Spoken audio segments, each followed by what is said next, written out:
J'aimerais qu'on commence directement cette émission. On va revenir directement dans le vif du sujet. Voilà, je vous le dis, on va revenir sur ce drame qui a bouleversé la France, la mort d'Éric Comines, un gendarme de 54 ans, décédé lundi dernier à la suite d'un refus d'obtempérer. Marine Le Pen, Jordan Bardella, Gérald Darmanin, sur les réseaux sociaux, beaucoup de personnalités politiques sont exprimées.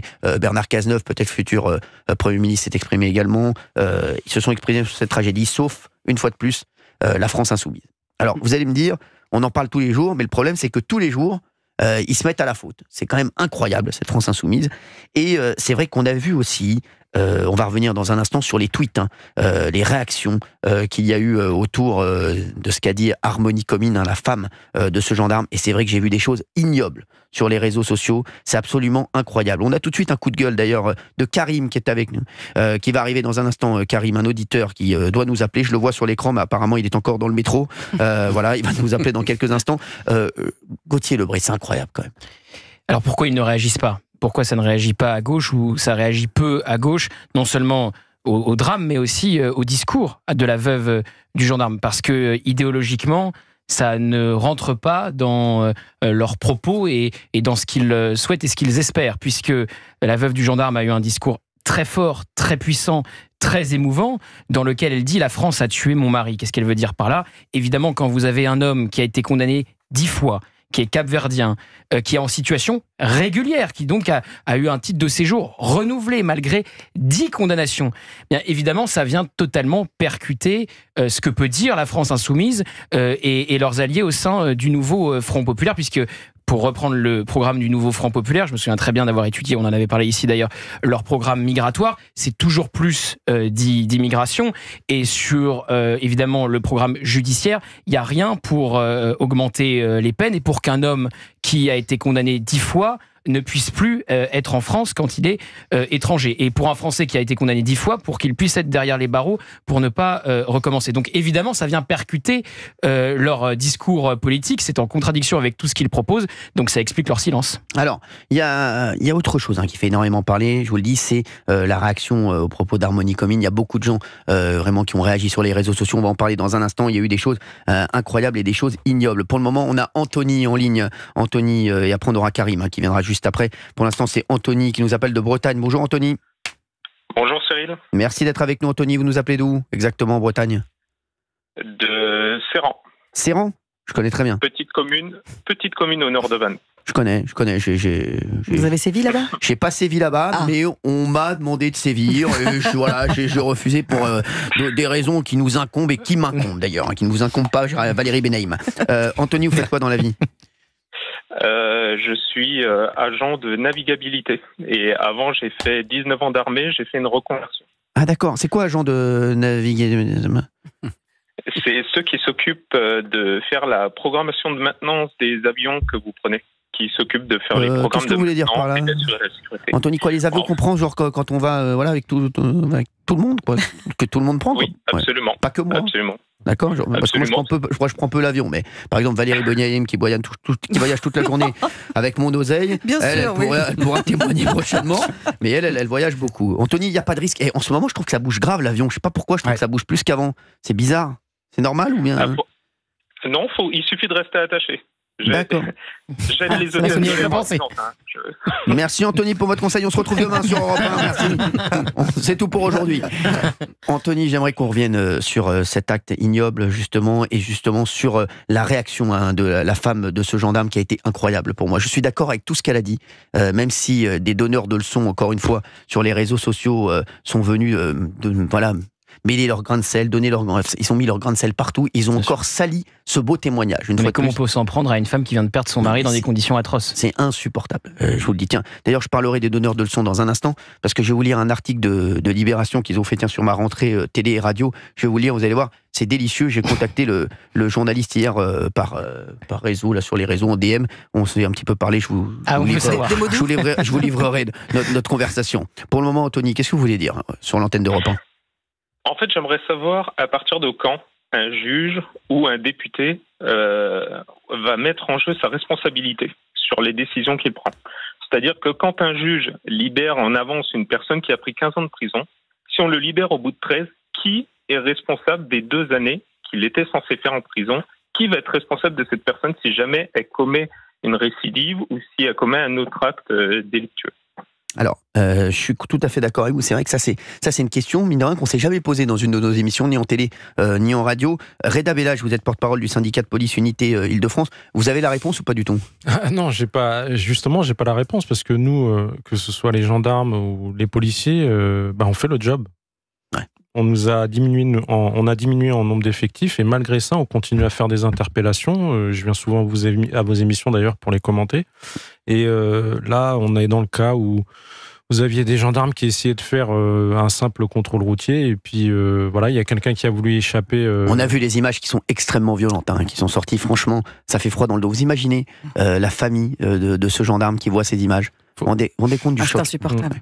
Il faut savoir que la question qui se pose, les 250 000 forces de l'ordre se la posent aussi. Parce que très souvent, on interpelle les individus, que ce soit pour des défauts de permis, des défauts d'assurance, des refus d'obtempérer. Et on a à peine fini la procédure. S'ils sont mineurs, ils sont déjà mis dehors. On n'a même pas fini de taper le procès verbal d'interpellation. Ou alors, s'ils sont en garde à vue, dès le lendemain, à 9h, ils sont dehors. Ils sont très rarement en prison. Alors, moi, j'ai pas forcément la solution, mais il n'y a pas que la prison pour les primo-délinquants. Il y a aussi les travaux d'intérêt général. Vous savez, je viens des quartiers. Dans les quartiers, quand on vous envoie aller traire des vaches, vous levez à 4h du matin, aider un agriculteur, c'est pour eux, c'est pire que la prison. Parce que quand vous sortez de prison, je pense que c'est pire, exactement. On vous déroule le tapis rouge. Exactement. On va en parler dans un instant. Juste, Reda Bellage, la France Insoumise qui ne fait aucune réaction sur ce gendarme, vous dites quoi? Et deux poids, deux mesures. Voilà. L'affaire Naël. Alors, on dit pas qu'ils ont tort sur l'affaire Naël ou raison, mais en tout cas sur l'affaire Naël, ils n'ont cessé de tweeter, ce qui veut bien dire que c'était une récupération politique une fois de plus. Oui, voilà. Et la problématique, c'est que moi, quand je suis rentré dans la police en 98, quel que soit le parti politique, quel que soit le député, quel que soit le sénateur, ils avaient un dénominateur commun, c'est qu'ils appréciaient et ils respectaient leur police.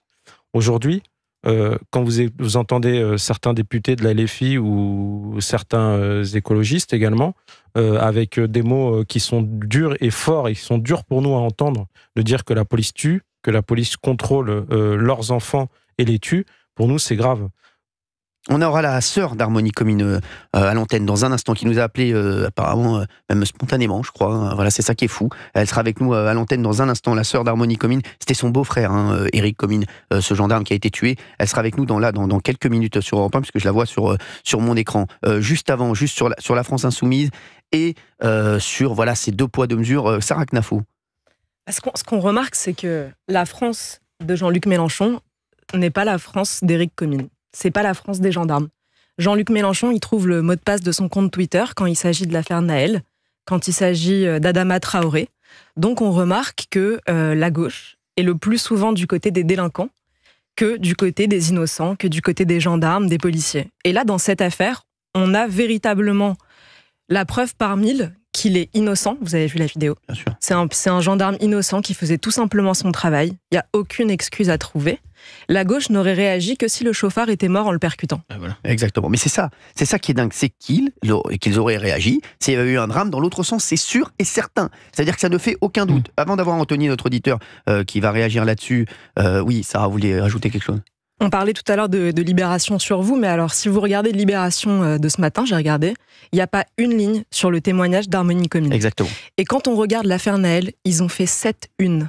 Pas une ligne ce matin, 7 unes sur l'affaire Naël pour dire la police tue. Vous savez ce que j'ai dit à ce journaliste hier, ce que je lui ai écrit? Je lui ai dit, vous faites énormément de mal à la France, et je le redis. Ce genre de journal, je le redis, Libération, l'Humanité, Le Monde, même Le Monde, je mets dedans, excusez-moi. Voilà, je vous le dis, ça fait énormément de mal à la France, et ils ont fait énormément de mal à la France ces derniers mois, encore plus qu'avant. C'est devenu un énorme fléau pour moi. Ils parlent de nous comme des fléaux, ils pensent que ils pensent comme ces deux donneurs de leçons, ils pensent que c'est toujours eux qui ont raison, mais ils font énormément de mal, et Libération particulièrement, ils ont basculé actuellement, comme forcément ça ne marche pas du tout pour eux, puisque c'est un torchon, je vais le dire, voilà. Donc forcément, ils vont de plus en plus loin dans la provocation, et ils vont de plus en plus loin dans l'ignominie. Et c'est vrai que Libération, c'est devenu un énorme torchon, et je vous dis, pour moi, je le dis, et je l'ai dit d'ailleurs à ce journaliste, je lui ai dit que il faisait énormément de mal à la France. Il a pris ça comme une menace.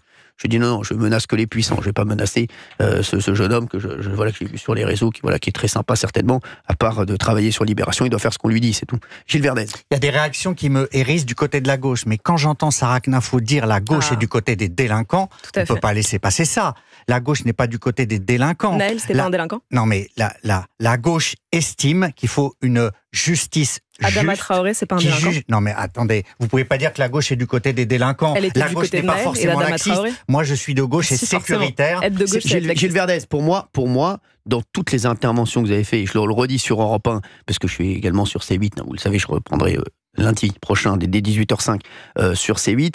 Gilles Verdez, dans toutes les interventions que vous avez faites, autant sur Europe 1 que sur C8, pour moi, il est clair que vous êtes bien plus du côté des délinquants que du côté de la police, excusez-moi. Et je pense que Reda Bellach, qui est ici, qui est avec nous, porte-parole du syndicat de police Unité Île-de-France, pour moi, je pense qu'il n'y a aucun doute que Gilles Verdez est beaucoup plus du côté des délinquants, des squatteurs, de tous ceux qui essaient de salir la France et de tous ceux qui n'aiment pas la France, que plutôt de tous ceux qui aiment la France et qui essaient de faire avancer notre pays dans le bon sens et dans les meilleures conditions. Reda, je ne sais pas si vous... Après, on l'aime beaucoup. Mais... J'ai eu l'occasion d'échanger avec lui et je lui ai dit que j'étais pas très d'accord avec ce qu'il disait souvent. Maintenant, je pense qu'après, je suis pas là pour faire de la politique. Moi, j'ai eu la chance de rentrer dans la police grâce à un gouvernement de gauche parce qu'on a voulu créer de la diversité dans la police en embauchant les fils de l'immigration. Je pense que c'est une chose qui est positive aujourd'hui. Sinon, ce serait encore pire parce qu'on parle déjà de contrôle aux faciès. Moi, quand on me parle de ça, ça me fait rire, quoi. Surtout que je suis un fils d'immigré. Mais bon, la parenthèse étant fermée, je pense que les gens ne doivent pas oublier une chose qui est très importante. Le policier, c'est pas seulement celui qui va vous interpeller quand vous allez travailler le matin à 7h. Je sais que c'est difficile et qui va vous mettre 4 points et puis une amende de 135 €. C'est aussi celui qui va prendre votre plainte quand votre mari vous frappe. Et le problème avec la LFI, c'est qu'il donne cette image aux jeunes et il crée ce gouffre. Il crée un gouffre entre nous et les jeunes, tout simplement. On a Anthony qui est encore en ligne avec nous. Un dernier mot, Anthony, après on prendra Sophie. Alors, c'est ce qu'ils me mettent sur mon écran. Ils me mettent, c'est la sœur d'Harmonie Commune. On n'en est pas complètement sûr. On va lui demander directement à l'antenne, bien entendu, en direct sur Europe 1. Mais juste, Anthony, un petit mot peut-être sur ce qu'on vient de dire sur la France Insoumise et sur ce que disaient Sarah Knafou et Gilles Verdez. Oui, parce que moi je pense que, alors la gauche je la comprends pas, donc je vais poser la question à une personne de gauche, c'est-à-dire à monsieur Gilles Verdez. Est-ce que vous pouvez me donner quelle est la définition pour vous de la prison quand on met quelqu'un en prison? Sanction. Parce que pour moi c'est isoler une personne dangereuse pour le reste de la communauté et pas dès qu'on rentre le premier jour, pas essayer de la réinsérer. Ça c'est après la peine de prison. La prison, c'est pour isoler les gens. Alors, je ne partage pas votre point de vue. Alors justement, juste petite rectification. Gilles Verdez n'est pas de gauche. Il est à l'extrême gauche. Vous voyez Sébastien Delogu? C'est ça. Sébastien Delogu, il était je crois qu'il était sur une voie de bus ou je sais pas quoi. Oui. Il conduisait à contresens à Marseille. Exactement, il conduisait à contresens. Lui, il est sur le trottoir, Gilles Verdez. Donc pour vous dire, donc c'est vraiment pour vous dire où il est. Donc sanction, bien sûr, mais déjà penser à la réinsertion, une deuxième chance, parce que sinon, à ce moment-là, on laisse les gens à perpétuité en prison, ce qui n'est pas une réponse graduée. Il faut penser que ces gens-là sortiront et les aider à ne plus être délinquants. Donc répression et réinsertion. Anthony, merci d'avoir été avec nous sur Europe 1 dans On marche sur la tête. Merci beaucoup. Merci Cyril. Merci Anthony. Et puis si je prends l'avion, maintenant je penserai à vous. S'il y a des turbulences, je vous appelle direct. Merci Anthony, merci d'avoir été avec nous sur Europe 1. Sophie est avec nous, alors je la découvre sur mon écran. Bonjour Sophie, merci d'être avec nous sur Europe 1, il est 16h20. Bonjour. On est en direct, bonjour, oui, bonjour. Sophie. Sophie, bonjour. On me met sur mon écran que vous êtes la sœur d'Harmonie Commune. Donc... Oui, je suis la sœur d'Harmonie, effectivement. Donc vous êtes la belle-sœur d'Éric. C'est ça. Oui, donc aujourd'hui on imagine bien que vous nous appelez pour des raisons qui vous énervent et que vous êtes en colère. Je suis en colère parce qu'il y a des images qui sont diffusées sur Internet par rapport à la vidéo de l'accident que ce monsieur a créé l'accident. Bien sûr. N'aurait pas dû être diffusé parce que pour mon neveu, ma nièce et ma sœur surtout, c'est horrible. De voir ces images. Vous voulez que je vous dise, Sophie? Déjà, j'ai même pas pu les regarder moi-même. J'ai même pas pu les regarder. Voilà. Déjà, c'est dur. Ouais. Moi, j'ai appris le décès de mon beau-frère le mardi matin. Déjà, la veille, quand j'ai entendu à la radio qu'il y avait un gendarme, 54 ans, 12 ans, 16 ans, sur Mandelieu-la-Poule. De suite, je me suis dit, c'est lui. J'ai eu peut-être un sixième sens. J'ai parlé avec mon conjoint. Mon conjoint, il m'a dit non, c'est pas lui, non, t'inquiète pas, tu te fais des films. Et le lendemain matin, ça a été une horreur. On a vu son nom diffusé sur les réseaux, sur Internet, sans que la famille soit au courant. Non mais c'est incroyable, je vous jure. C'est incroyable le monde dans lequel on vit, parce que vous résumez. Hier, votre sœur a dit des mots et a eu des mots qu'on aurait tous aimé avoir. Je trouve qu'elle a eu les mots les plus... Oui. Le problème qu'il y a, c'est que c'est pas le premier accident de notre famille. Ah oui. J'ai eu mon premier frère qui a été tué en 2005. Voilà. Qui était votre frère, il faisait quoi? Il était gendarme également? Il était en scooter. Non, il était en scooter, il a été tué. Ah oui. Voilà. Donc c'est rebelote. Mais Sophie, alors aujourd'hui vous nous appelez, ce qui vous énerve surtout, c'est bien entendu c'est la diffusion de ces images. Des images, du nom, sans que la personne vraiment concernée soit au courant. Vous avez eu votre sœur au téléphone, Sophie, depuis... Je l'ai eu au téléphone, je l'ai eu par texto, parce qu'elle veut pas, elle est complètement bouleversée. Elle répond à des milliers de textos, des milliers d'appels. Elle est complètement démunie. C'est incroyable ce qui s'est passé. C'est vrai que les mots qu'elle a eu, votre sœur, je voulais vous le dire, Sophie, franchement, elle a bouleversé toute la France. Et elle a eu les mots justes. Quand vous voyez des gens sur les réseaux sociaux, quand vous voyez, par exemple, la France Insoumise qui ne réagit pas au meurtre de ce gendarme, de votre beau-frère, vous dites quoi aujourd'hui? Moi, je dis quoi? C'est que la France n'a pas une bonne justice.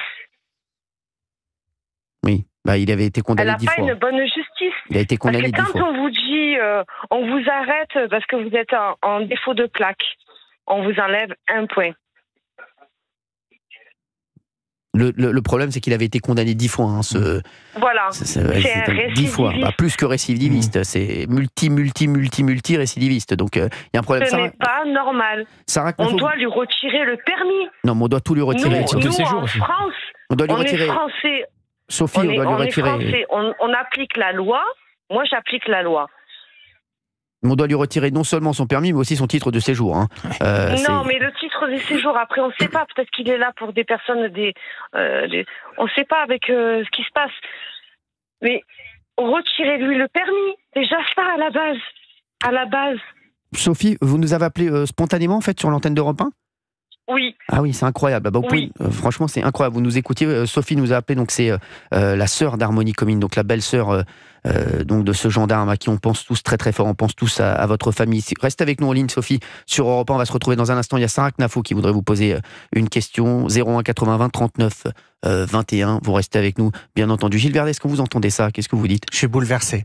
Et il y a quelque chose qui me choque profondément, c'est que certains de gauche ont assimilé ce meurtre à un accident du travail. Et ça, c'est la honte de la France. On ne peut pas faire ça. Non, c'est pas un accident du travail, c'est un meurtre d'un gendarme. Voilà. Donc je suis révolté par ces gens de gauche qui tentent de minimiser cela, notamment dans l'Humanité. Il y a eu des articles pour dire, voilà tous les morts au travail. Non, non, rien à voir. C'est ce qu'a fait l'Humanité. C'est ignoble. C'est ignoble. Ils ont parlé de tous les morts au travail. L'Humanité, est-ce que vous vous rendez compte? On parlait de Libération et de l'Humanité. Mais est-ce que vous vous rendez compte aujourd'hui? Et ce sont eux, ils se pensent être les bien-pensants. Ils se pensent être du côté du bien. Du bon côté. Exactement. Alors que je vous le dis, ils sont vraiment du mauvais côté. Et je pense que les Français s'en rendent compte de plus en plus. C'est vrai que c'est un autre débat parce que le chagrin de Sophie et la peine de Sophie sont largement au-dessus de tout ce qu'on peut dire. Et on n'aura pas les mots pour consoler Sophie de la perte de son beau-frère. Mais c'est vrai que Sophie, aujourd'hui, ce qui se passe autour de votre beau-frère, de votre sœur, les mots qu'elle a eus, c'est un débat national, limite. Hein. Elle a lancé un débat national une fois de plus, Sophie. Non, c'est pas normal. Moi, je laisse pas passer, là. C'est-à-dire, Sophie, parce qu'on ne vous a pas entendu au début de votre intervention. Allô? Oui. Oui, vous disiez quoi, Sophie? Excusez-moi. Je trouve que c'est pas normal que des personnes qui soient récidivistes ou en délit. J'ai mon frère qui a été tué aussi. En 2005. Il a été tué. Qu'est-ce qui s'est passé pour votre frère? C'était un accident de la voie publique. Il a été renversé en scooter devant chez mes parents. D'accord, oui. Là, c'est un accident de la route où la personne qui l'a renversée, elle était en état d'ébriété, elle était où elle On ne sait pas, on ne sait rien. D'accord, vous n'avez jamais su, d'accord. Sophie, sœur d'Harmonie Comine et donc belle-sœur d'Éric Comine. C'est pour l'hommage de mon beau-frère parce que c'était un amour. J'aimerais bien que vous nous en parliez dans un instant sur Europe 1. Merci en tout cas de nous avoir appelé spontanément 01 80 39 21. Appelez-nous, dites-nous ce que vous pensez de tout ça. Et puis on n'a pas entendu toutes les personnalités. Moi, c'est ça me choque un peu. Les acteurs, les chanteurs, les comiques. Ils ont beaucoup tweeté à l'époque et je comprends qu'ils tweetent. Moi, avec grand plaisir, qu'ils tweetent pour Naël et vraiment je comprends parce que sa mère a eu énormément de chagrin également. Mais là, je les ai pas vus tweeter pour Éric Comine. Je sais pas, ils sont peut-être en vacances. À tout de suite, on va en parler sur Europe 1 de ça. À tout de suite. 16h, 18h. Cyril Hanouna sur Europe 1. Mesdames et messieurs, chez Poltron Sofa, il y a une économie allant jusqu'à 60%. Sur les nouveaux modèles de la collection. Tu m'enlèves toujours les mots de la bouche. Je ne fais que mon travail. Toi, retourne plutôt faire tes canapés. Venez découvrir plus de 90 modèles chez Poltron Sofa. Solo divani di qualità. Et voilà. Uniquement des canapés de qualité, vérifiez conditions en magasin. Leclerc, bonjour. Problème de mathématiques. Sachant que pendant l'opération rentrée des classes, j'ai 20% en tickets Leclerc sur les rayons papeterie et maroquinerie scolaire, quelles sont mes chances de faire de bonnes affaires chez Leclerc? 100%. Ah, vous aviez la réponse. Oui, et pour ceux qui ne le savaient pas encore, du 26 au 31 août, il y a 20% de tickets Leclerc sur les rayons papeterie et maroquinerie scolaire pour faire vos achats de fournitures ou les compléter. Tout ce qui compte pour vous existe à prix Leclerc. Hors promotion en cours et hors produit EcoPlus. Modalité et magasins participants sur www.e.leclerc. 16h-18h sur Europe 1, on marche sur la tête. Bienvenue aux familles qui veulent continuer à se régaler sans avoir à se priver. Et aux gastronomes tendance économe qui comptent bien profiter de cette rentrée pour se faire plaisir. En ce moment, chez Picard, profitez de moins 50% sur le deuxième produit acheté avec la carte Picard et nous, parmi une large sélection de produits. Et pour plus de simplicité, pensez à la livraison à domicile et au click and collect sur picard.fr. Picard, pour le bon et le meilleur. Modalité sur picard.fr. Pour votre santé, bougez plus. Leclerc, bonjour. Bonjour. Alors, qu'est-ce qui est petit, rond, sucré et délicieux? Du raisin. Perdu. C'est le raisin blanc de chez Leclerc. C'est vrai qu'il est bon. Et du 27 au 31 août, le raisin blanc variété Italia est à 1,18€ le kilo. En plus, toute la semaine avec la carte, il y a 10% de tickets Leclerc sur les fruits et légumes frais.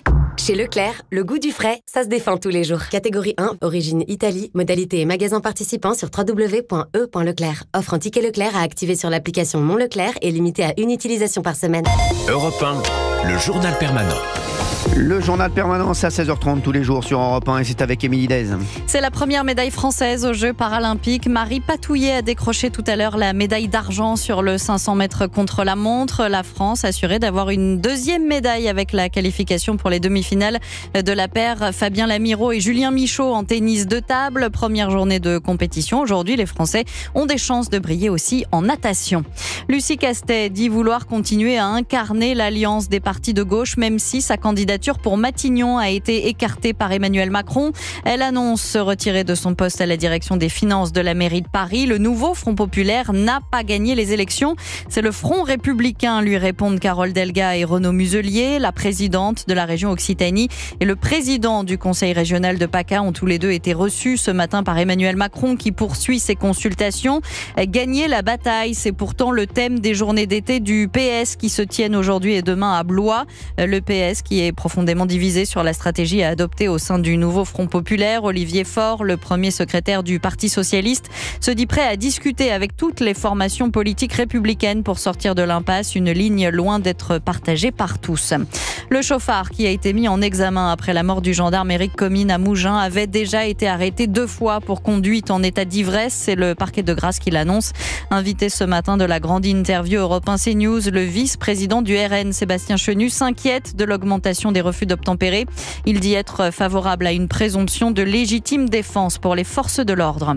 Emmanuel Macron s'envolera en fin d'après-midi pour la Serbie, une visite de 2 jours qui doit permettre à Emmanuel Macron donc de finaliser la vente de 12 avions de combat Rafale. Et puis c'est leur première convocation en équipe de France. L'attaquant Michael Olise et le milieu Manu Koné ont été sélectionnés pour affronter l'Italie et la Belgique en Ligue des Nations. Ce sera le 6 et le 9 septembre. Michael Olise et Manu Koné ont tous les deux été médaillés d'argent au JO de Paris.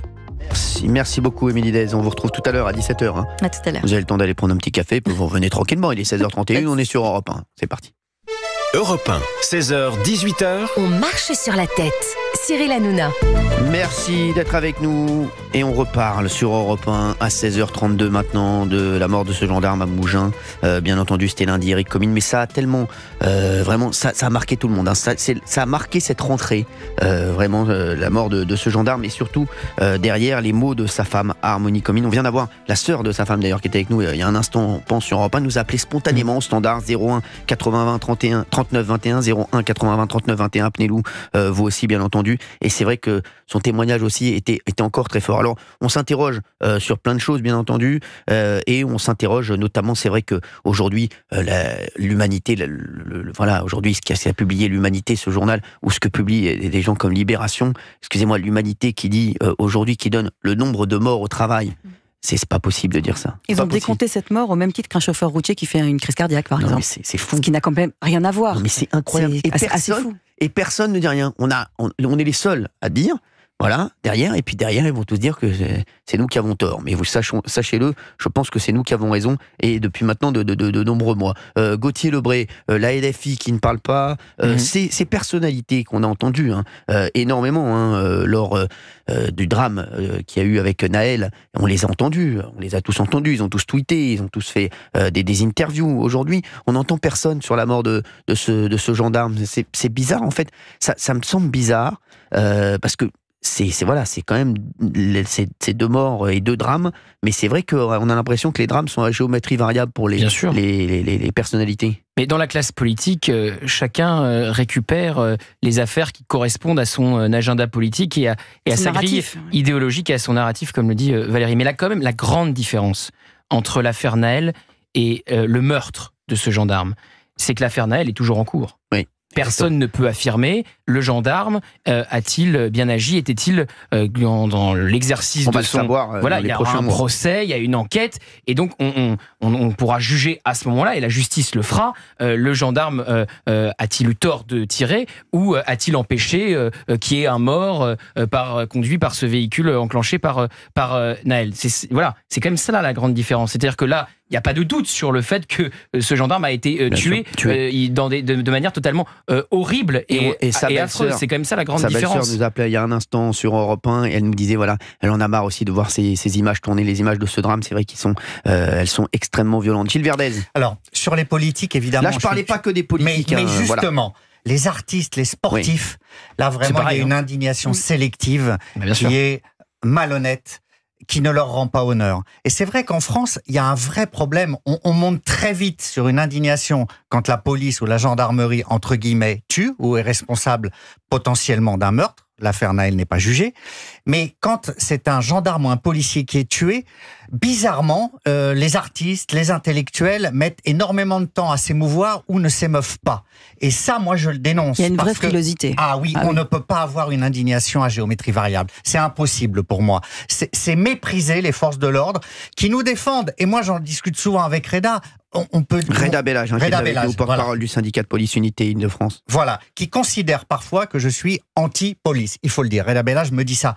Moi, je ne suis pas anti-police, je suis anti-bavure policière. Pour moi, les forces de l'ordre doivent être exemplaires. Vous croyez vraiment qu'il y a des gens qui sont pro-bavure policière ? Non, mais c'est franchement, excusez-moi de vous dire ça, Gilles Verdez, mais c'est comme si on disait on est anti-pluie. On n'a pas envie. Non, mais Gilles Verdez, excusez-moi, non, mais je suis anti-bavure policière. Je vous adore une fois de plus, Gilles Verdez, et tout ce que vous aviez dit jusqu'à présent, pour moi, était exceptionnel. Même moi, j'étais d'accord. Voilà, mais juste la fin. Je ne suis pas anti-police, je suis anti-bavure policière. Nous, vous voulez que je vous dise, nous, on est pro-délinquants, nous. Voilà, nous, on est pro-délinquants et pro-bavure. Comment on peut dire ça ? On est tous contre les bavures policières. Mais ce que je veux dire, c'est que pour moi, un policier et un gendarme doivent être exemplaires encore plus que d'autres. Voilà.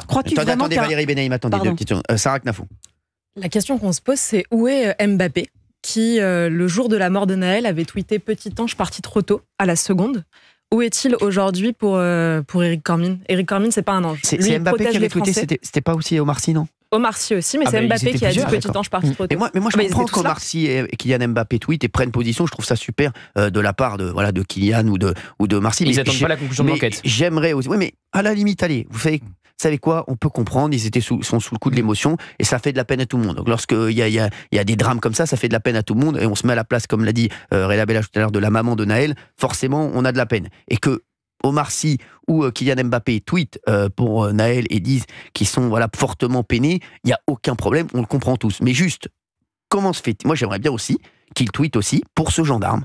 J'aimerais qu'ils tweetent et qu'ils disent, c'est aussi, ce gendarme, il est parti trop tôt, il a laissé une famille, il a laissé 2 enfants, il a laissé sa femme, qui est vraiment, vous l'avez entendu, dans un état de peine vraiment incroyable. Donc forcément, oui, ça nous fait de la peine. Et je pense j'espère qu'à eux aussi, ça leur fait de la peine, mais je ne sais pas pourquoi ils tweetent pas. Mais est-ce qu'ils ont peur de la vie de certains publics qui vont se dire, vous avez vu, ils ont tweeté pour le gendarme, maintenant on les aime plus. Est-ce que c'est peut-être ça? Et j'ajoute une question, pourquoi est-ce que ça les dérange pas de tweeter pour des criminels, pour des multirécidivistes, même s'ils sont morts, Naël est mort, mais il était criminel multirécidiviste. Et pourquoi ça les a dérangés de tweeter pour Lola, pour Thomas, qui était 2 enfants, Lola qui avait 12 ans, Thomas qui avait 17 ans, c'est même pas un gendarme. À la rigueur, on peut se dire un gendarme, ça leur fait peur, on va se dire la police tue, ça va pas plaire à un certain public, mais 2 enfants, pourquoi ? Gilles Vernet, vous avez la réponse à ça, prendra des auditeurs en ligne 01 80 39 21 sur Europe 1. On marche sur la tête 16h, 18h, vous êtes avec nous. On a pas mal d'auditeurs qui nous appellent, on va tous les prendre dans un instant. Gilles Vernet. Il faut dire les choses, dans l'entourage de gens comme Omar Sy, Kylian Mbappé et bien d'autres. Omar Sy, Kylian Mbappé, on est bien plus enclin à défendre des Naël que des gendarmes ou des policiers. Voilà, ça c'est la vérité. C'est qu'ils ont autour d'eux des gens qui vont leur dire, tu as vu Naël, il faut défendre Naël, et autour d'eux, il n'y a personne qui va leur dire, il faut défendre un gendarme ou un policier. Ça me gêne. Mais c'est la vérité. Ça gêne tout le monde. C'est la vérité. Il y a le profil du meurtrier aussi qui les dérange. Le profil du meurtrier, vous comprenez, la meurtrière de Lola, elle était sous OQTF. Oui. Donc il aurait fallu que l'OQTF soit exécuté. Bien sûr. Le profil du meurtrier du gendarme, capverdien, 10 fois condamné en situation régulière alors qu'il n'avait plus rien à faire sur le territoire national. Et c'est pour ça que l'humanité tweet mort au travail. Parce que sinon, en fait, ils sont en train d'enlever le sens de la mort de cet homme. Puisqu'il est capverdien, il ne faut pas dire que c'est l'immigration qui a été responsable. Même chose, Libération, la semaine dernière, il y a eu une attaque au couteau en Allemagne. Libération, le lendemain, titre, cette attaque relance le débat sur la détention des couteaux. C'est les couteaux le problème maintenant. Non mais n'importe quoi, mais les mecs, c'est Guy Degraine les mecs. Bon, on a Karim en ligne sur Europe 1. Bonjour Karim, merci d'être avec nous. Bonjour Cyril, bonjour tout le monde. Merci Karim, vous habitez où? Alors je suis en Seine-Saint-Denis. Où ça Karim? Je connais bien. Eh bien, je suis à La Courneuve. La Courneuve, je connais très bien. J'ai sévi, moi, sur Villepinte. Oui, je sais que tu es pas loin des Lilas. Exactement. Lilas, Romainville, j'ai sévi sur les Lilas, Romainville, Pantin, Villemomble, Villepinte, Épinay-sur-Seine. Alors, je suis pas loin de ton passé, on va dire. Non, mais alors, je vous dis, mon passé sera peut-être mon futur, Karim. Merci d'être avec nous. Je suis pas loin de ton futur aussi. Exactement. Merci de m'accueillir en direct. Vous faites quoi dans la vie, Karim? C'est comme tu m'as tutoyé, vous faites quoi? Moi, je suis agent administratif dans une mairie, en fait. Où ça? Quelle mairie? La mairie de La Courneuve. J'adore. Je vais passer te voir, tiens. Ouais. D'accord, super, si tu peux me faire une fiche d'état civil, ça m'arrangerait. Ok, on verra ça. Si t'es né à La Courneuve, pourquoi pas. Avec plaisir. Karim, merci d'être avec nous sur Europe 1. Vous vouliez réagir forcément à tout ce qui se dit, voilà, et tout ce qui s'est passé après c'est de la mort de ce gendarme. Ouais, non, je vous entendais là depuis tout à l'heure. Effectivement, moi, ma réaction, elle rejoint un peu ce qui a été dit là sur le plateau. Mais moi, mon propos, en fait, c'était que, étant d'origine maghrébine et vivant sur, on va dire, des territoires, des quartiers populaires, comme on aime à les appeler, il y a, moi, ce qui commence à me fatiguer, c'est que dès lors qu'on considère qu'un étranger qui est titulaire d'un titre de séjour ou en situation irrégulière commet plusieurs actes répréhensibles de trouble à l'ordre public ou de non-respect des valeurs de la République ou de délits quelconques de droit commun, estimer qu'il n'a plus sa place ici n'a absolument rien de raciste, puisqu'encore une fois, moi je le rappelle, on est assez... mais sont bienvenus tous les étrangers en France, bien évidemment, qui contribuent, qui travaillent, qui tentent de travailler, en tout cas qui respectent... Et c'est ce qu'on disait. Karim, ce qu'on disait hier, c'est qu'il y a énormément de gens issus de l'immigration dans la gendarmerie, dans la police, et qui font un travail exceptionnel. Non mais c'est vrai. D'ailleurs, c'est ce que dit la veuve. Mais il y en a même à la télévision ou à la radio. Bonsoir. Cette dame a ouvert son discours en disant « Je ne parle pas d'étrangers, je parle de récidivistes ». Exactement. Et Karim, on comprend tout à fait. Karim, je comprends tout à fait ce que vous dites. Mais je vous jure, c'est incroyable parce que c'est. Et vous voulez que je vous dise, ça aussi, ça fait partie du bourrage de crâne de ces donneurs de leçons qui se servent de ça. Ils se sont servis de ça contre moi, contre d'autres ici autour de la table, contre nos médias, que ce soit les médias sur lesquels on travaille, que ce soit Europe 1, C8 ou autre, ou CNews, et ils se servent de ça pour nous pointer du doigt et dire « Ah, attention, regardez, vous avez vu, mais il y a jamais, nous, comme on l'a dit à chaque fois, Nous, on est pour ceux qui aiment la France. Aujourd'hui, la France est dans une situation déplorable. Et aujourd'hui, on ne veut que des gens qui vont dans le même sens, qui aiment la France et qui veulent faire avancer la France. Et on ne parle pas ni de religion, rien du tout. On veut que des gens avancent ensemble. Voilà, c'est tout. Et aujourd'hui, c'est vrai que quand on voit des gens qui sont là juste pour créer le chaos, bah forcément, ça nous fait reculer. Et aujourd'hui, la France ne peut plus reculer d'un seul pas. Puisqu'on recule d'un seul pas, eh ben, je vais vous dire, là, ça va aller direct dans le précipice. Donc, c'est pour ça qu'on le voit et on en parle plus qu'avant. Je vous le dis, que ce soit moi ou même tous les chroniqueurs ou tous les gens qui travaillent avec moi, on aime profondément la France. Voilà, moi, j'aime la France. La France, m'a accueilli mes parents. Et c'est vrai que voilà, on aime ce pays. Et quand on voit ce pays se déliter comme ça à cause de personnes qui veulent le chaos et qui veulent prendre aussi le pouvoir par le chaos, eh ben, ça nous rend fous. Voilà, Karim.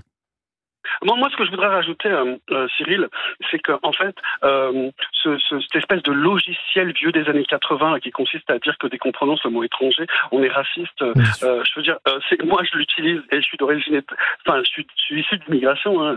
Mes parents viennent d'Algérie, je suis d'origine kabyle et ce que je veux dire, c'est que nous-mêmes, il y a des tas de gens comme moi dans les quartiers populaires qui en ont aussi ras-le-bol et qui pensent qu'on marche sur la tête aussi encore aujourd'hui.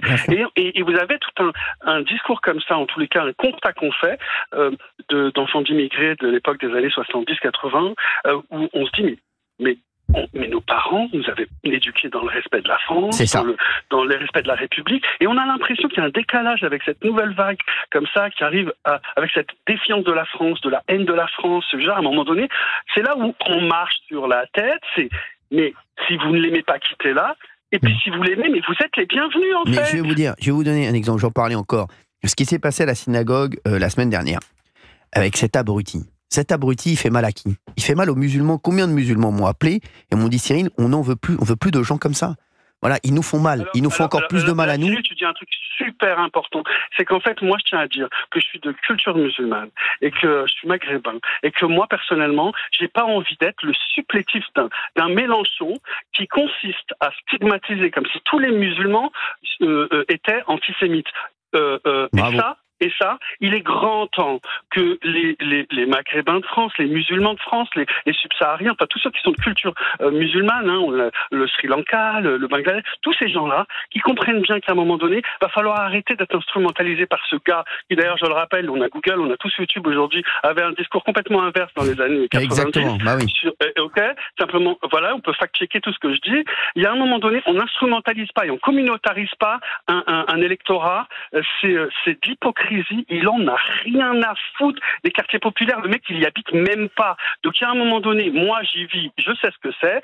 Moi, j'ai grandi à l'époque, dans les années 80, avec les familles Partouche, les familles Elbaz, les familles, tout ça. Et j'ai bien vécu avec eux. Et on s'aimait tous ensemble. On vivait tous ensemble. Et d'ailleurs, je suis malheureux qu'ils aient eu à quitter ce territoire. Parce qu'il faut le dire, et ça a été dit par des partis de droite, tout simplement parce qu'ils étaient plus en sécurité dans ces quartiers, parce qu'il y a eu ces partis qui sont venus soutenir cet antisémitisme et qui, en tous les cas, qui ne les ont pas protégés. Et moi, je dis non à cette France insoumise qui, pour moi, c'est soumise à des courants mortifères. Merci Karim d'avoir été avec nous sur Europe 1. Extrêmement intéressant votre témoignage. Merci d'avoir été avec nous. Merci Karim. Merci. Mais si je passe à la Condeuve, je passe vous voir. Tu es le grand bienvenu. Merci Karim, vous êtes un amour, merci. Karim a dit quelque chose de très intéressant, c'est vrai. Et c'est ce que je dis à chaque fois. Même, on le voit, la France insoumise défend, bien entendu, un État palestinien. Ce que je leur tweete à chaque fois, je leur dis, c'est pas parce qu'on défend un État palestinien qu'on doit être antisémite. Et eux, ils partent de ce principe. C'est insupportable. Et c'est ce qui fait aujourd'hui qui mettent un climat vraiment, je vous dis, délétère dans les banlieues. Et la France insoumise, je le dis voilà encore aujourd'hui, a une responsabilité et une petite responsabilité aussi pour nos donneurs de leçons, cette presse qui fait énormément de mal, je vous le dis, qui colle des étiquettes et qui met des cibles sur le dos de certains journalistes, que de certains animateurs, dont moi, ils me mettent une cible sur le dos à chaque fois, que ce soit Libération, l'Humanité, Le Monde ou autre, et qui font... Je vous dis, moi, je vais vous raconter une anecdote. Vous savez qu'un jour, l'Arcom nous a mis une amende en se basant sur un article de Libération. Pour vous dire C'est quand même incroyable. C'est-à-dire, bah oui, mais Libération l'a dit. Donc voilà, bah forcément, bah, si Libération l'a dit, forcément, bon, on a tout dit. On est sur Europe 1, on marche sur la tête.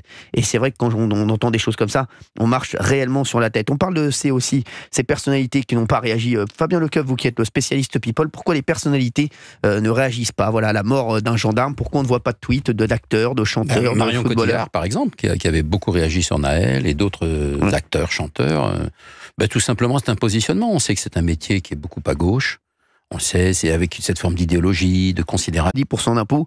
Et je me rappelle, il avait dit, je pense que quand ils vont voir qu'il y a les 90% d'impôts et qu'ils vont faire leur vidéo YouTube, et qu'ils vont se retrouver avec 90% à donner à Jean-Luc Mélenchon ou Sébastien Delogu pour qu'ils aillent rouler en contresens en trottinette, je pense que ça va leur faire du mal. Mais c'est même pas fiscal. Ils aiment pas leur pays, ces gens. Non, mais c'est fou. Qui les a formés? Ils sont allés à l'école gratuite, leurs parents ont été accueillis. Si on parle d'Omar Sy ou de Mbappé, ils n'aiment pas leur pays, à part les impôts, et c'est déjà essentiel. Oui, mais je vais vous faire un point, je vais vous éclaircir, parce que dans les 10 personnalités préférées des Français, chaque année, après JDD... Après, Omar Sy, je pense qu'il aime beaucoup la France. Il aime la France, Mbappé aussi. Après, voilà. Après, je pense que moi, je vais les défendre un peu, parce que je pense qu'ils ont peur aussi de leur public, et qu'à un moment, ils sont enfermés, les pauvres, et on peut les comprendre. À un moment, c'est compliqué pour eux aussi de réagir, parce qu'ils se disent, on va se mettre... Oui, mais là, ça devrait être transpartisan. Exactement, mais c'est ça qui est grave. Il n'y a pas d'idéologie là-dedans. Un homme est mort, tout simplement, parce qu'un récidiviste lui a foncé dessus. Ça ne devrait être ni de droite, ni de gauche. Thomas Lola, c'est pas de droite, c'est pas de gauche. Exactement, je suis complètement d'accord, mais je sais pas pourquoi, dans leur tête, ils se disent, ah bah non, on va se mettre une partie de notre population à dos, alors que c'est très grave. Parce que les solutions sont pas de gauche. Oui. Les solutions sont pas de gauche. Oui, Gauthier Lebré. C'est-à-dire que Geoffroy. C'est pas grave. Oui. Si cet homme avait été expulsé au bout, je sais pas, mettons de la 3e condamnation, ce gendarme serait toujours parmi nous aujourd'hui. Donc expulser un homme quand il est en situation régulière, dire non, vous avez 3 condamnations à votre casier judiciaire, vous avez été arrêté 3 fois, ça suffit maintenant, vous retournez au Cap-Vert et vous êtes expulsé. La solution n'est pas de gauche. Cette solution-là, c'est du bon sens. C'est transpartisan, ça devrait être transpartisan, mais c'est pas le cas aujourd'hui. Comme disait Karim tout à l'heure, mes grands-parents sont arrivés du Maroc. Ils m'ont appris, quand on arrive quelque part, quand on est accueilli aussi bien que la France nous a accueillis, on doit apporter quelque chose au pays qui nous accueille. Quand on est condamné 10 fois, en même pas 10 ans, c'est pas qu'on n'apporte rien. C'est que, comme le disait Cyril, on met le chaos dans le pays qui nous a accueillis. Donc la moindre des choses, si on n'apporte rien, c'est que le pays s'en défende et dise on ne vous veut plus chez nous. Exactement. À mon sens, au premier délit, un étranger devrait être envoyé. C'est la base. Quel pays? Les États-Unis, si vous êtes au chômage 3 mois, ils vous renvoient. Ça serait vite réglé aux États-Unis. Exactement. Non, mais je voudrais revenir quand même sur ça, parce qu'il y a énormément de réactions là-dessus aussi, sur les antennes d'Europe 1, sur ces personnalités qui ne réagissent pas sur les réseaux sociaux quand il y a la mort d'un gendarme, alors que quand il y a des bavures entre guillemets policières, ils réagissent et ils font tout un tohu-bohu, comme on dit, c'était un mot que je devais placer aujourd'hui. Et c'est vrai que vraiment, c'est incroyable. Moi, ça me rend fou. On va en parler dans un instant. Je voudrais avoir l'avis de Reda Bellage dans un instant, porte-parole du syndicat de police Unité Île-de-France. Gilles Verdez aussi va réagir, mais d'abord on a Baptiste à l'antenne d'Europe 1. Bonjour Baptiste. Bonjour Cyril. Merci d'être avec nous Baptiste. Vous avez 31 ans, vous faites quoi dans la vie? Je travaille en restauration. Où ça? À Pontmain dans le 53. Je connais très bien. Oui, je crois que je vous ai vu en jet la dernière fois. Exactement. C'est au-dessus. C'est ça. Merci Baptiste, merci Baptiste. Allez-y. Accablez-moi Baptiste, bravo. Vous travaillez dans un restaurant? Vous faites quoi? Vous faites quoi là? Je suis en cuisine. D'accord, super. C'est quoi votre spécialité? Je dirais la mousse au chocolat. Ah, j'adore la mousse au chocolat. Bah, franchement, je vais passer. Si je passe un moment en avion, je descendrai en parachute direct, d'accord? Eh ben, je vous offre le repas alors. Non, c'est pas vrai. Je viens demain alors. Puisque je suis un petit peu ric-rac en ce moment, je vais passer demain. Pas de problème. Merci Baptiste, on sera 17. Pas de problème, ça fera du chiffre pour nous. Non, mais je ne paye pas, Baptiste. Merci, Baptiste. J'aimerais qu'on réagisse. Vous vouliez réagir sur la France Insoumise qui n'a pas réagi. Voilà, la mort de ce gendarme. Dites-nous tout sur Europe 1. En fait, moi, ce qui m'énerve, en fait, c'est eux, ils veulent que la police soit désarmée, entre guillemets. Mais par contre, ça les dérange pas qu'il y a des policiers qui tuent. En fait, ils ont besoin de la police, mais quand eux, ils veulent. C'est quand c'est pour protéger leur petite personne. C'est quand c'est un policier tué, ça les dérange pas. Par contre, quand ils ont besoin de protéger leur petite personne et besoin de protéger leur tronche, là par contre, ils sont bien contents d'avoir des policiers qui les protègent quand ils ont des soucis. Exactement, ça, on l'a vu. C'est exact. exactement ça. Ah oui, mais quand on a vu Jean-Luc Mélenchon qui s'adresse à des policiers, quand on a vu voilà, le ton qu'il prend avec des policiers, moi je l'ai vu sur mon plateau un jour. On l'a vu dans vos émissions. Lors d'un face à Baba, où il était face à un policier de la BAC, où il a été, mais franchement, comme il lui a parlé, est-ce que vous vous rendez compte l'exemple qu'il donne voilà, derrière? Comment vous voulez qu'un policier puisse faire son travail quand un responsable politique, la veille, lui a parlé comme ça sur un plateau? C'est vrai que c'est pas possible. Merci Baptiste d'avoir été avec nous. Je peux juste vous dire merci Cyril, parce que ça fait pratiquement 15 ans que je vous regarde. Bah merci. Tous les soirs. Et il y a quelque chose, il y a quelques années, j'ai perdu mes grands-parents. Et la seule solution qui m'est offerte, c'est de vous regarder. Bah, ça me fait bien plaisir, Baptiste. Vous êtes un amour. Faudra venir me voir un jour sur le plateau sur Europe 1.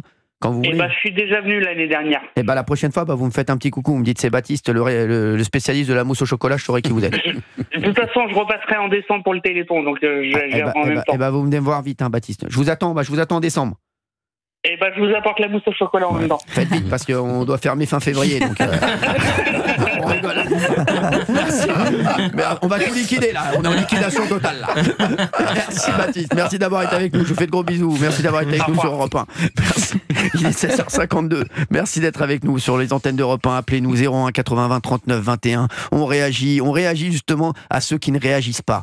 À ceux qui réagissent juste quand ça les arrange, ou quand ils disent il y a peut-être à gratter 2 ou 3 électeurs de plus ici et là, et c'est ça qui est fou, ou encore 2-3 fans de plus. Reda Bellage, vous vouliez prendre la parole sur ce que je viens de dire. Oui, alors 2 sujets. Le premier, par rapport à Karim, justement, qui habite à la Courneuve. Souvenez-vous du refus d'obtempérer à Aubervilliers, où l'individu qui avait fait le refus d'obtempérer a voulu éviter un véhicule de la BAC qui a dû faire une embardée, et l'individu est malheureusement décédé.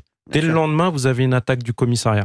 Dès le lendemain. Exactement. Automatiquement. Et derrière, qu'est-ce qui s'est passé à l'Assemblée nationale? Souvenez-vous.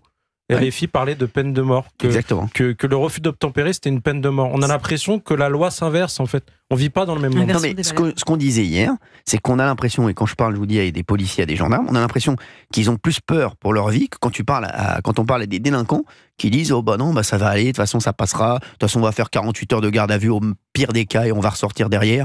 Et c'est vrai qu'on a l'impression qu'avant on avait peur de la police, on se disait il faut être irréprochable, et aujourd'hui on se dit c'est plus la police qui a peur des délinquants, donc c'est vrai que c'est compliqué. Et puis sur le sujet des personnalités, combien j'ai fait de plateaux chez vous pour les home checking qui sont en explosion. Et on intervient, on interpelle les groupes de répression du banditisme, la BRB, les brigades anticriminalité, on intervient, c'est ces gens-là. Et puis, on a l'impression qu'il y a un tabou, parce que quand on intervient chez eux, quand on poursuit l'enquête, qu'on interpelle les individus, ils sont super contents, merci beaucoup et tout. Vraiment, ils sont super sympas. Par contre, quand il faut montrer aux Français qui nous soutiennent, là, c'est bizarre, il n'y a plus personne. Il n'y a plus personne, exactement. C'est Brice Hortefeux hier qui nous disait ça sur Europe 1, qui nous disait c'est le mur de la bien-pensance. Et ce mur de la bien-pensance, en fait, le problème qu'il y a, c'est que les bien-pensants sont extrêmement nombreux, mais ils ne sont pas si nombreux que ça. En fait, c'est plus qu'ils sont extrêmement bruyants. Exactement. En fait, on les entend beaucoup, et comme ils n'ont rien à faire, ils tweetent plus, parce que comme ils n'ont rien à faire de leur journée, donc forcément ils tweetent plus. Les journalistes de Libération, comme ils n'ont pas beaucoup de travail aussi, qu'ils n'ont pas beaucoup d'électeurs, ils mettent plus de temps à écrire leur article, ils en écrivent plus, forcément. Tiens, je vous parlerai d'ailleurs de ce journaliste de Libération, qui s'appelle Adrien Franck, qui a écrit sur moi, sur ma rentrée, sur la rentrée télé. Il a trouvé un titre magnifique, Des PAF qui se perdent. Alors là, il devait être tout content de son titre, on en reparlera bien entendu, mais c'est vrai que c'est incroyable. Et ils nous mettent des cibles dans le dos, et ils choisissent ce qu'il faut regarder, ils disent aux Français ce qu'il faut regarder, ce qu'il faut voter, pour qui il faut tweeter, pour quel drame il faut tweeter, et pour quel drame il ne faut pas tweeter. Sont des donneurs de leçons, mais les Français leur montrent tous les jours que les donneurs de leçons, ils en ont marre. Et je vous le dis, le succès de CNews, le succès d'Europe 1, le succès de C8 montre que les Français aussi en ont marre des donneurs de leçons. Et quand l'Arcom choisit un article de Libération, et se cale sur un article, et se base sur un article de Libération pour nous mettre une sanction, c'est quand même qu'il y a un problème dans ce pays. Oui, Sarah Knafo. En fait, ce qui est frappant, c'est que ces gens dont on parle, cette gauche bien pensante, elle n'est pas du tout majoritaire dans le pays. On l'a vu, l'opinion publique est bien plus partisane des idées de droite, et en tout cas rejette cette gauche bien pensante. Mais en revanche, si elle n'est pas majoritaire, elle est dominante. Pourquoi ? Parce que ça fait à minima 40 ans qu'elle a pris le pouvoir à l'université, à l'école, dans la justice, dans le secteur des médias, à part depuis environ 10 ans la naissance de médias d'autres opinions, donc pour le coup un peu plus transpartisans, qu'elle a pris le pouvoir dans l'administration, à l'Arcom par exemple, et que vous voyez que ces gens-là qui ne dominent pas du tout dans l'opinion publique, en revanche, ont un pouvoir démesuré par rapport à ce qu'ils représentent. Un seul exemple, si vous prenez les 3 institutions les plus importantes en France, le Conseil d'État, le Conseil constitutionnel et la Cour des comptes, elles sont toutes les 3 dirigées par des socialistes. Toutes les 3. C'est-à-dire que c'est un parti qui a fait 1,87% à la dernière élection présidentielle avec Anne Hidalgo, qui dirige les 3 institutions les plus importantes de France, et ils appellent ça l'état de droit et la démocratie. Donc ils mettent des grands concepts de juristes pour nous dire que nous on serait des hors-la-loi, que Cyril Hanouna viole l'état de droit, la démocratie, etc. Quand il a dit qu'il fallait un procès rapide, vous vous rappelez, c'est ce qu'a dit Brice Hortefeux hier sur cette antenne. Brice Hortefeux, ancien ministre de l'Intérieur, on peut pas dire que Brice Hortefeux en plus ils disent des bêtises. Voilà. Et ce sont des socialistes qui vous font la morale en se faisant passer eux pour des juristes impartiaux, alors qu'en réalité, ils font de la politique. Exactement. De la politique socialiste, alors qu'ils ne représentent personne. Ou en 87. Mais c'est bien ce que vous dites à nos auditeurs d'Europe 1 de leur dire. C'est vrai que les 3 institutions les plus importantes du pays sont dirigées par des socialistes. Gilles Verdez, vous le savez ça. Mais ces institutions, Sarah Knafo, sont au-delà de la politique. Elles sont Gilles Verdez. Alors pourquoi 3 socialistes qui les dirigent ? Que le Conseil constitutionnel soit de gauche, non mais c'est une découverte. Laurent Fabius, c'est pas du Parti socialiste, Gilles Verdez, vous le découvrez ? Non mais vous croyez que Laurent Fabius fait de la politique ? Il a été Premier ministre de qui, Laurent Fabius ? Gilles Verdez. Il s'appelait comment le président ? Gilles Verdez, excusez-moi, franchement, Gilles Verdez, là vous. Le Conseil d'État ne fait pas de politique. Vous déconnez quand même, le Conseil d'État ne fait pas de politique, Gilles Verdez. Gilles Verdez, c'est comme il nous dit que Fatou part 3 mois au Sénégal pour aller ranger ses chaussures. Sur le papier, il ne devrait pas en faire. On fait tous de la politique tout le temps, mais les soupçonnés de faire de la politique, c'est pas ça. Et je voulais vous répondre par rapport aux personnalités qui n'ont pas tweeté. Sportifs, artistes. Vous avez dit. Vous allez être meilleur là-dessus, je pense, donc allez-y, oui. Vous avez dit, qu'est-ce qu'ils ont à perdre ? Ils ont énormément à perdre, Cyril. Ils ont peur. Moi, je vous le dis, des Mbappé, des Omar Sy, ils ont peur. Peur de qui ? Mais parce qu'aujourd'hui, dans la société française telle qu'elle est extrêmement clivée, si ces gens-là tweetent, Mbappé et ses 14 millions d'abonnés sur Twitter, il va avoir des millions de gens qui vont lui dire « Tu nous renies, tu n'es plus avec nous ». Il y a des millions de gens qui ne veulent pas pleurer la mort d'un gendarme. Vous faites un aveu majeur et magnifique, Gilles Verdez. Excusez-moi, c'est un aveu déplorable. Non, exactement, je n'en tire aucune gloriole. Il n'y a aucune gloriole, c'est un constat, Madame Knafo, et c'est un constat réel. Qu'après des années à avoir défendu ces millions de gens dont vous parlez, vous nous dites maintenant qu'en France, on a accueilli sur notre sol des millions de gens qui attaqueraient Mbappé parce qu'il pleure la mort d'un gendarme. Mais c'est la réalité de la société d'aujourd'hui. La société, elle est extrêmement clivée. Alors sincèrement, ça me rassure de vous l'entendre dire, parce que je vous croyais aveuglé sur cette question. Aveuglé sur la question du fait... C'est pas vous qui allez m'ouvrir les yeux, Madame Knafo, j'ai pas besoin de vous. Excusez-moi, la seule qui ouvre les yeux, c'est Fatou. Sachez-le. Non mais Gilles Verdez dit un truc intéressant, et je pense qu'il a raison, mon Gilles. Franchement, Gilles, on peut pas... Sur Europe 1, je pense que les gens sont d'accord avec nous. Il est 17h12, on est en direct, on marche sur la tête, vous le savez, c'est votre nouveau rendez-vous entre 16h et 18h. Et appelez-nous d'ailleurs, 01 80 20 39 21 pour réagir à ce que vient de dire Gilles Verdez. On est en direct. Vous voulez réagir, Gauthier Lebret et Valérie Benaïm? Parce que c'est intéressant. Je suis d'accord 100% avec Gilles. Ils ont peur de se fâcher avec une partie de leur public. Ce qui est intéressant, c'est que Kylian Mbappé, quand il était capitaine de l'équipe de France au moment de l'Euro et qu'il a ouvertement appelé à voter contre le Rassemblement national, alors même qu'il représentait son pays à ce moment-là, c'est pour ça qu'on avait eu le débat, et donc il représentait 66 millions de potentiels supporters, et parmi ces 66 millions, il y en a 10 qui ont fait le choix du bulletin Rassemblement national. Ce qui est intéressant, c'est qu'à ce moment-là, Kylian Mbappé, en faisant ce choix-là, il n'a pas eu peur de se fâcher avec 10 millions de Français et 10 millions de potentiels supporters qui allaient crier pour lui, pour qu'il aille marquer des buts dans le camp d'en face. C'est intéressant. Il y a un public avec lequel on peut se fâcher et il y a un public avec lequel on craint de se fâcher. Très intéressant ce que vous venez de dire, Gauthier Lebret sur Europe 1. Oui, Valérie Benaïm. Non, ce que vient de dire Gilles, c'est un constat terrible. C'est terrible ce que tu viens de dire. Et effectivement, tu as cette lucidité de dire je reconnais qu'il y a un vrai souci. C'est-à-dire que tu reconnais que des artistes ne veulent pas tweeter pour la mort d'un gendarme qui est censé représenter et aider la veuve et l'orphelin, et parce qu'ils ont peur de cette frange de la population.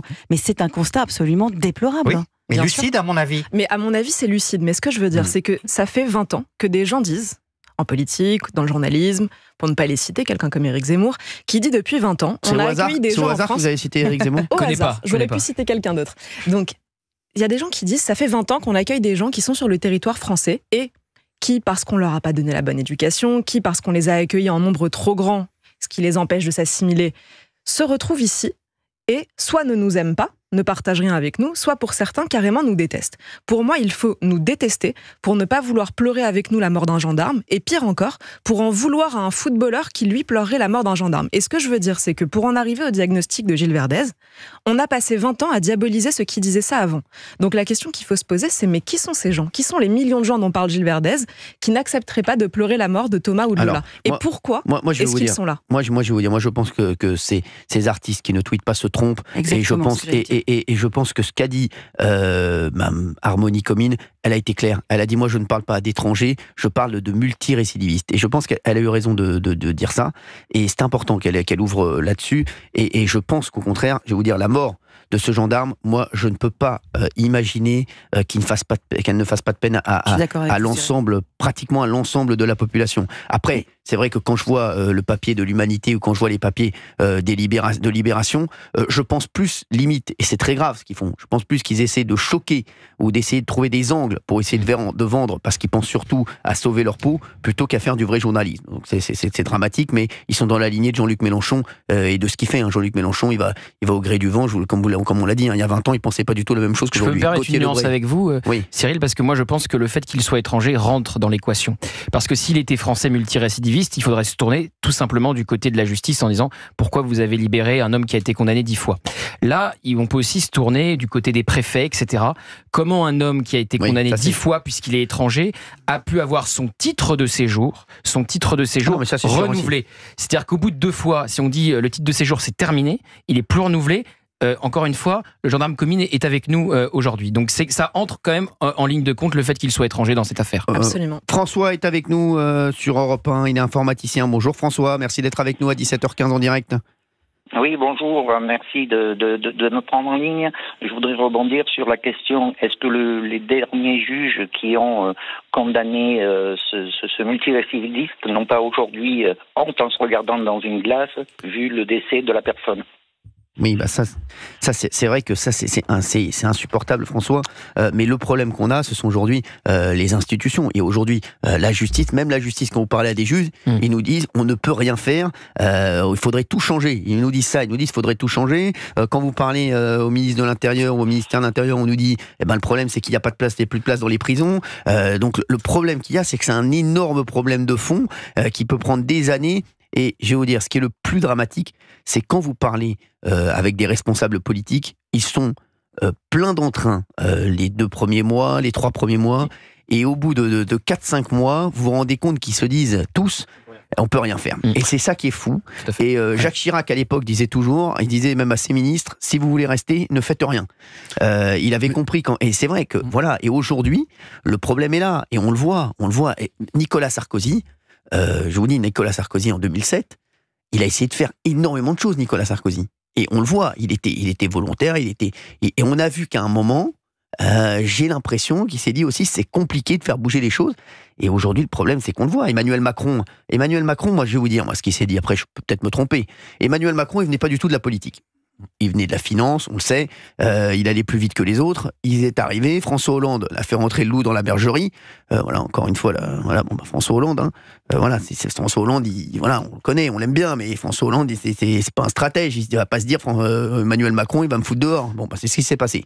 Donc il a fait rentrer le loup dans la bergerie, Emmanuel Macron, au bout de 6 mois, il s'est dit, mais attendez, je vois que c'est toujours les mêmes autour de moi, c'est toujours les mêmes qui sont là depuis des années, je les vois, ça ronronne. Moi, je pense que je peux passer devant eux et prendre leur place et devenir président de la République. C'est sûr. Il s'est dit, je suis beaucoup plus malin qu'eux, je vais beaucoup plus vite qu'eux. Eux, ce sont des politiciens. Moi, je suis un homme, je viens de la finance, je vais beaucoup plus vite qu'eux. Et il s'est dit, je vais y aller et je vais devenir président. Et il s'est dit, moi, je pense que même Emmanuel Macron, au départ, il s'est dit, c'est tous des tocards avant ceux qui étaient avant moi. Moi, je vais faire marcher le pays parce que je sais comment faire marcher un pays, je sais comment faire marcher une entreprise. Et très vite, je pense qu'Emmanuel Macron, là, il a bien vu. Là, aujourd'hui, il ne fait que la politique interne. C'est-à-dire qu'il essaie, il lui reste 3 ans, il essaie de bidouiller ici et là Emmanuel Macron, mais même lui, je pense qu'il a vu que c'était très très compliqué de faire des choses. Aujourd'hui, vous le savez, j'aime beaucoup Gérald Darmanin. Gérald Darmanin, on peut pas dire qu'il soit pas volontaire, et aujourd'hui, il a fait son maximum, et est-ce qu'aujourd'hui, on peut bouger les choses ? C'est vrai qu'en plus, et je vais vous dire, le problème qu'il a, Emmanuel Macron, en fait, au départ, il était plein d'entrain, Et après, très vite, il a voulu faire plaisir à tout le monde. Et à un moment, quand vous voulez faire plaisir à tout le monde, vous ne faites plus plaisir à personne. Et c'est ce qui s'est passé. Quand on dit tout souvent le président dure en même temps, bah forcément, maintenant, il s'est dit, bah, j'arrive plus à faire plaisir aux gens. Et c'est vrai qu'aujourd'hui, maintenant, c'est compliqué de se dire qu'on va passer 3 ans. C'est où il reprend complètement la main. Complètement, il se dit voilà, c'est moi qui décide de tout. Bien, il va laisser comme ça le pays dériver gentiment. Hein. On va pas se mentir, Gauthier Lebray. Alors déjà, il cherche un Premier ministre. On en a toujours alors, pas. je crois que Bernard Cazeneuve est très très bien parti quand même. Hein. Mais alors ça va nous donner l'idée d'une politique qui sera menée. Là, on est sur des sujets judiciaires et migratoires. Peu importe le gouvernement, au vu de l'Assemblée nationale, j'ai pas l'impression qu'on va aller vers un durcissement des peines pour les Sur l'immigration, il était très apprécié par la droite. Sur les questions sans doute régaliennes et sur les questions sécuritaires. Sur l'immigration, je ne sais plus, si vous pouvez me le rappeler, quel est le programme de Bernard Cazeneuve et de François Hollande. Je me souviens surtout de l'affaire Leonarda pour ce qui concerne les deux hommes et pour ce qui concerne plus particulièrement François Hollande. Donc j'ai pas l'impression que les années qui restent du macronisme vont aller vers plus de dureté en matière d'immigration illégale et de multirécidivistes. François, merci d'avoir été avec nous. Merci de votre écoute. Vous nous rappelez quand vous voulez, François. Merci beaucoup. On est sur Europe 1, il est 17h20, vous continuez à réagir. Oui, Bernard Cazeneuve, on a l'impression qu'il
Sarah Knafo est là, Fabien Lecoeuvre est là. Merci Fabien. Fidèle. Ouais, je sais pas pourquoi. Ça fait quelques années. Je voulais vous emmener. Je sais pas pourquoi, mais ça me fait plaisir. Gilles Verdez est là, Gauthier Lebray et Valérie Bénaïm. Bon, on avait David, il y a un instant, qui était avec nous sur Europe 1, David de Savoie, et qui nous disait que le discours d'Harmonie Comine l'a gêné. Il respecte bien sûr la colère, la tristesse, mais il pense que son discours est trop orienté politiquement. David, vous êtes toujours avec nous ? Oui, je suis là. En fait, alors, je veux dire, surtout à la dame. La dame me dit on peut pas l'empêcher de s'exprimer. Et j'ai pas dit ça. J'ai pas dit ça. C'est pas ce qu'il a dit. Oui, il a dit on peut pas dire ça. Oui. Oui. Ça le gêne. On peut pas être aussi simpliste. C'est-à-dire que tout à l'heure vous me parliez de Monsieur Mitterrand. Il faut savoir qu'aujourd'hui, la plupart de vos libertés que vous avez aujourd'hui, c'est grâce à lui. Si vous avez n'importe quoi. Pardon, n'importe quoi. Ne me coupez pas, je vous ai écouté. Vous n'êtes pas très sympa avec David, Sarah Knafo, qui nous appelle gentiment de Savoie. David, merci. Voilà. Alors, en plus, je suis vraiment gêné parce que je respecte complètement la douleur de cette dame et ça va peut-être pas lui faire plaisir ce que je veux dire, mais voilà. Mais ce que je veux dire, c'est qu'aujourd'hui, s'il n'y avait pas eu M. Mitterrand, vous auriez qu'une radio, vous auriez qu'une chaîne de télé. Avec l'Arcom, si ça continue, on va se retrouver, comme ça, David. Ça nous pend. Non mais je dis, ça nous pend au pif. Je vous le dis, David. Voilà. Exactement. Et ce qui me gêne le plus, c'est que même les socialistes ne seraient quand même pas de François Mitterrand. J'ai quand même vu des socialistes qui se réclamaient du gaullisme. Mais heureusement. Voilà. Et moi, je pense que les idées de Mitterrand étaient très bonnes, sauf qu'on en a fait n'importe quoi. C'est-à-dire qu'aujourd'hui, par exemple, les acquis sociaux, le problème, c'est pas les acquis sociaux, c'est ceux qui en profitent. Alors, madame, est-ce que vous voulez réagir parce que... Oui, tout à fait. Alors, lui, ça le choque que les socialistes ne se revendiquent pas de François Mitterrand, mais plutôt du général de Gaulle. Donc, le général de Gaulle, c'est celui qui a sauvé 2 fois la République, qui a combattu le pétainisme, mais il préfère qu'on se revendique de François Mitterrand, dont je ne vais pas citer les amitiés pétainistes, justement. Mais pour François Mitterrand, vous dites que c'est grâce à lui qu'on a plusieurs radios. C'est un large mouvement européen, mais donc, alors vous allez aussi remercier M. Berlusconi qui a libéralisé les chaînes en Italie. C'était un large mouvement de libéralisation des chaînes qui courait dans toute l'Europe. C'est pas François Mitterrand qui en a eu l'idée. Sarah, il a été la tête de proue. En France, Mitterrand, c'est les radios libres. N'importe qui d'autre l'aurait fait. Bah oui, mais Giscard l'aurait fait, n'importe qui d'autre l'aurait fait. Il l'a fait. Quand on dit que c'est grâce à Mitterrand qu'on a des libertés en France, pardon, c'est pas possible de dire une chose pareille. C'est les socialistes qui nous ont libérés. Parce que nos parents qui vivaient avant les années 80, ils n'avaient pas un pays magnifique. Alors, non, pas du tout, ils n'étaient pas libres. David, je vais envoyer Gilles Verdez à votre rescousse, parce que la dame, il vous appelait madame Knafo et colère. Beaucoup la parole, madame, mais c'est pas grave. Mais... Allez-y, Gilles. David, vous avez entièrement raison sur tous les points. C'est-à-dire que d'abord, Sarah Knafo qui remet en question les progrès de Mitterrand, on va même pas revenir dessus, David, parce que c'est n'importe quoi. Elle règle d'un trait de plume l'histoire de France. Laissons-la à ses dérives. Mais par rapport au discours d'Harmonie Comine, c'est vrai qu'il y a l'émotion et on ne peut rien dire, bien sûr, à une veuve. Rien. Elle nous submerge d'émotion. Mais on va dire quand même. Mais après l'émotion, c'est vrai qu'il y a une lecture. 1981, elle remettait en question l'abolition de la peine de mort. Elle a employé le mot bagne. Donc moi, je suis désolé, il y a après une analyse à faire. Exact. Merci. Voilà. Non mais Gilles, moi par exemple, ce qu'a dit Harmonie Comine, et je le dis avec David, et je respecte tout à fait ce que dit David sur l'antenne d'Europe 1, et moi je l'ai dit hier et je le redis aujourd'hui, je suis d'accord avec elle sur tous les points, et je pense qu'elle a résumé exactement le sentiment d'énormément de Français qui nous écoutent, notamment sur Europe 1 ou qui nous regardent sur C8 ou sur CNews. David, il y a Gauthier Lebray qui voudrait réagir. Est-ce que vous avez... Oui, parce que David reprochait à la veuve du gendarme d'avoir eu un discours politique. Et il ne lui reproche pas ça. Si, il a dit ça. Mais les raisons pour... c'est ce qu'il dit. Il a dit c'est un discours trop politique. Mais les raisons pour lesquelles son mari a été tué sont ultra politiques. Le fait d'avoir un multirécidiviste en liberté, c'est politique. Le fait d'avoir un étranger en situation régulière après 10 condamnations, c'est politique. Et donc, les solutions pour que ça ne se reproduise pas sont ultra politiques. Donc, quand vous venez de perdre votre mari parce qu'il y a eu des carences manifestes, béantes, des gouvernements qui